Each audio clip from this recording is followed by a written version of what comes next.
আসসালামু আলাইকুম। News BD journalist 24 সাথে আছি আমি মহসিনা ইয়াসমিন রিদি।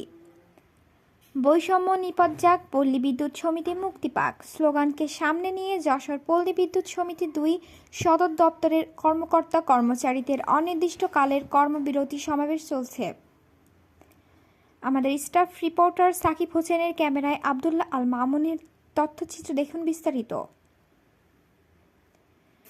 মাননীয় প্রধানমন্ত্রী ও বিদ্যুৎ বিভাগের নির্দেশনা অমান্য করে পল্লী বিদ্যুতায়ন বোর্ড কর্তৃক পল্লী বিদ্যুৎ সমিতি সমূহে শোষণ, নির্যাতন, নিপীড়ন অব্যাহত রাখা, গুণগত মানহীন মালামাল ক্রয় করে গ্রাহক ভোগান্তি বৃদ্ধি করার প্রতিবাদে এবং স্মার্ট ও টেকসই বাংলাদেশ নির্মাণে বিআরইবি পিবিএস একাতীভূতকরণ মিটার রিডার কাম মেসেঞ্জার চুক্তিভিত্তিক হইতে মুক্তি চাই, নিয়মিতকরণ চাকরি সহ অভিন্ন চাকরি বিধান বাস্তবায়ন ও সকল চুক্তিভিত্তিক অনিয়মিত কর্মচারীদের চাকরি নিয়মিতকরণের দাবিতে কর্মবিরতি, বিদ্যুৎ ব্যবস্থা ও জরুরি গ্রাহক সেবা সচল রেখে দাবি আদায়ে না হওয়া পর্যন্ত চলতে থাকবে, এমনটাই দাবি চলছে কর্মবিরতি সমাবেশ।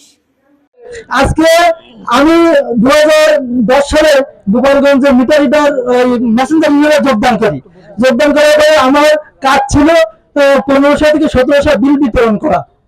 এর আগেও আমি মিটার রিডার হিসেবে এক জায়গায় যোগদান করেছিলাম, কিন্তু যখন আমার কাছে রিডিং কার্ড ধরা দিয়েছিল আমি অজানা ছিলাম যে কিভাবে করব।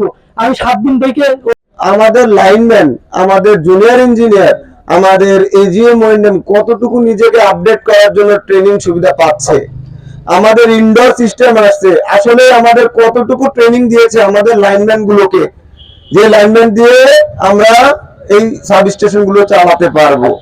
আবার সামনে নাকি আসতেছে জিআইএস সাব স্টেশন, আরো উন্নত টেকনোলজি, সেখানে আমাদের